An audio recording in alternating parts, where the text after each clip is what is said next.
बहुत अच्छा अभी श्रद्धालु सबके लिए जो है बन गया है सब आस्था, और पहले और अभी में बहुत का फर्क है।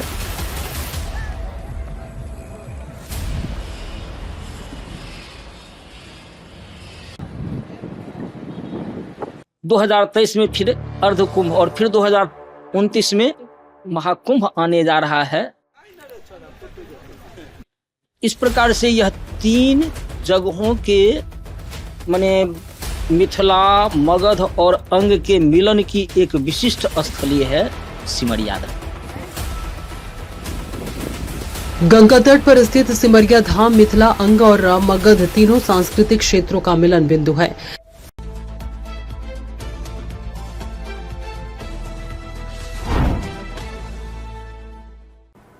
नमस्कार, आप देख रहे हैं बेगूसराय न्यूज प्लेटफॉर्म और मैं हूं आपके साथ खुशी।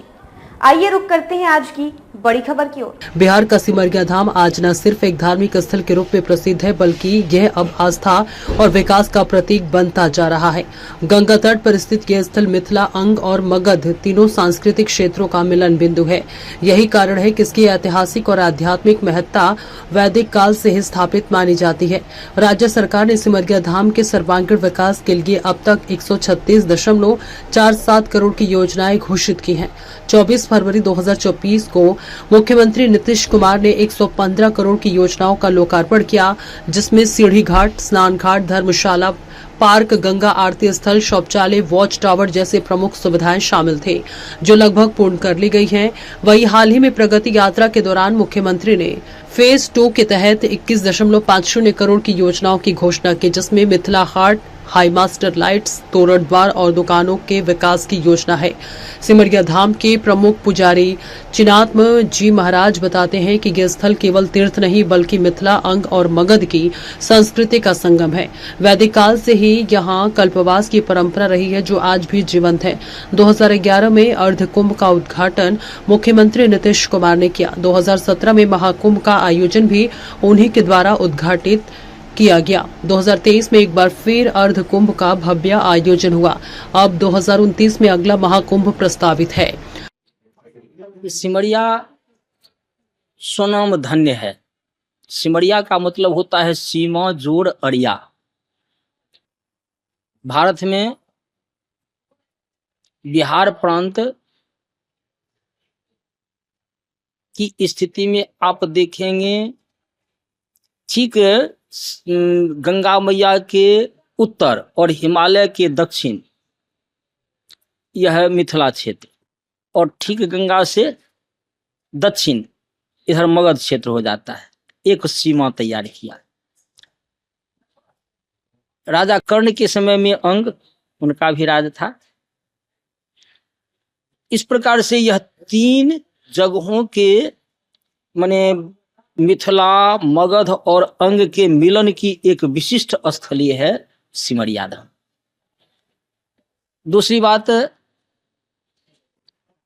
मिथिला की यह अंतिम सीमा और अनादिकाल से मिथिला वासियों को ही नहीं, भारतवासियों को यहाँ से एक विशेष ऊर्जा प्राप्त होती रही है। कारण कि कभी यहाँ समुद्र था, उसके बाद यहाँ सदा नीरा आई, जो ऋग्वेद में जिसका वर्णन आता है, और उसके बाद इनसे आकर के गंगा मैया मिली, और उत्तरोत्तर समुद्र जो है सो बढ़ता गया। यह प्रवाह बढ़ता गया, जो आज गंगा मैया जाकर के सागर में मिलती हैं, जो बंगाल प्रांत में पड़ता है। तो कभी यह सौभाग्य यहाँ का था, और ऋषियों का अन्वेषण है। प्रकृति के अंतर्गत सब कुछ है, जो प्रकृति सबकी माँ है, और प्रकृति के अंतर्गत जितनी भी योनियां हैं, उन सबों का निर्माण होना और फिर प्रकृति में मिल जाना, जिसमें कुंभ भी एक अन्वेषण है। अर्थात सब जो है सो वर्ष में 12 महीना होता है, और सब 12 राशि के अंतर्गत होते हैं। जब एक राशि पर सूर्य, चंद्रमा और बृहस्पति का योग होता है तो कुंभ योग होता है। तो शास्त्र के मुताबिक यह संपूर्ण भारत में 12 जगह कुंभ स्थली, जिसमें आदि कुंभ स्थली यह सिमरिया धाम ही कहा गया है, जहां सप्तऋषि भी अपना तपस्थली बनाए, जहां राजा विदेह के समय में यहाँ की गरिमा चरम सीमा पर थी, जहां विदेह जहां से पार उतर करके जाया करते थे, उस पार में जो है सो मतलब कौन ऋषि का स्थान था जो यज्ञ किए थे? अगस्त नहीं, भगवान श्री राम के अवतार में चरु जो दिए हैं श्रृंगी ऋषि जी, तो उनका अभी भी स्थान है लखीसराय में, लेकिन विकास नहीं हो पाया है, लोग ठीक से नहीं जानते।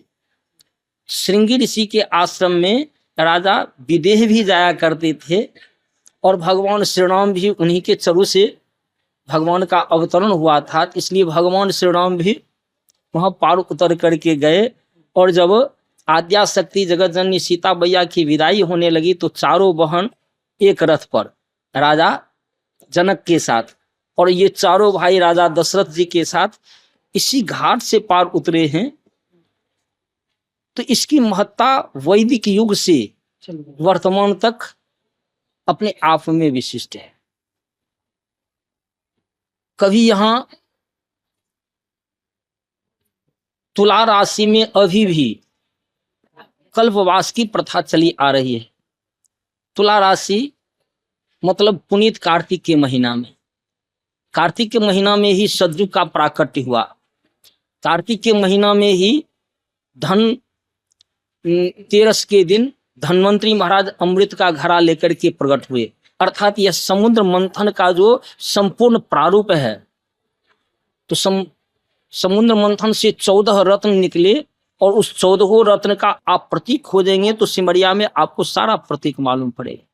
इसलिए पुनीत कार्तिक के महीना में अनादिकाल से जो है लोग कल्पवास करने के लिए पधारते रहे हैं, लेकिन वर्षों की पराधीनता, गुलामी यहाँ की संस्कृति को नष्ट भ्रष्ट कर दिया। फिर जब स्वतंत्रता की प्राप्ति हुई, हम साधुवाद देते हैं।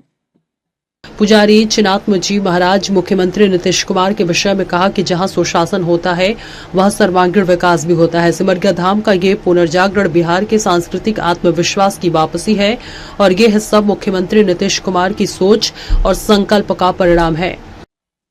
वर्तमान स्वनाम धन्य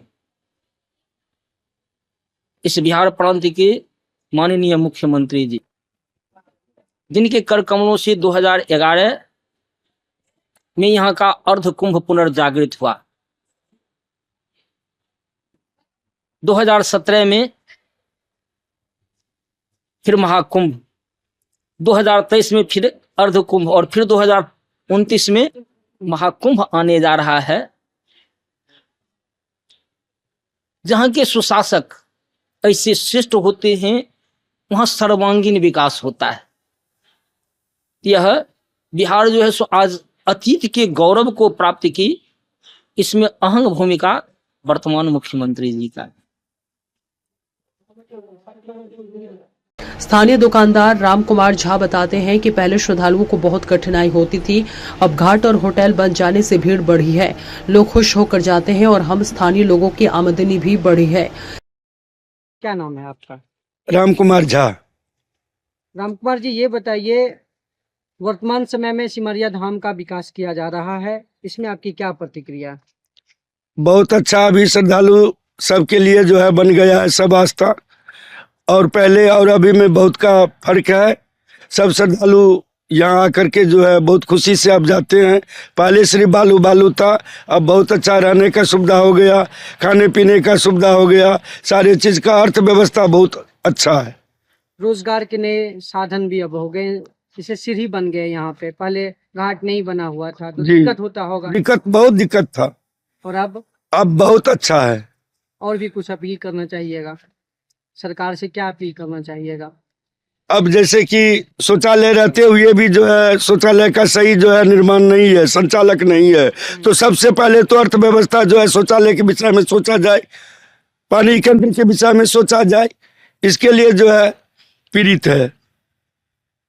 सिमरिया धाम अब केवल आस्था का केंद्र नहीं बल्कि राज्य की सांस्कृतिक पुनरुत्थान और पर्यटन विकास का जीवंत उदाहरण बन गया है। जैसे जैसे अगला महाकुंभ 2029 नजदीक आएगा, ये स्थल हरिद्वार और प्रयागराज की तरह एक वैश्विक पहचान की ओर अग्रसर होगा। बिहार के बेगूसराय से बेगूसराय न्यूज प्लेटफॉर्म के लिए दिवाकर कुमार की रिपोर्ट। खबरों में अब तक के लिए बस इतना ही। फिर होगी आपसे मुलाकात ऐसी ही एक और बड़ी खबर के साथ। तब तक के लिए नमस्कार और देखते रहिए बेगूसराय न्यूज प्लेटफॉर्म। ऐसे ही लेटेस्ट अपडेट्स पाने के लिए हमारे चैनल बेगूसराय न्यूज प्लेटफॉर्म को सब्सक्राइब करें और तुरंत नोटिफिकेशन पाने के लिए बेल आइकन प्रेस करना ना भूलें।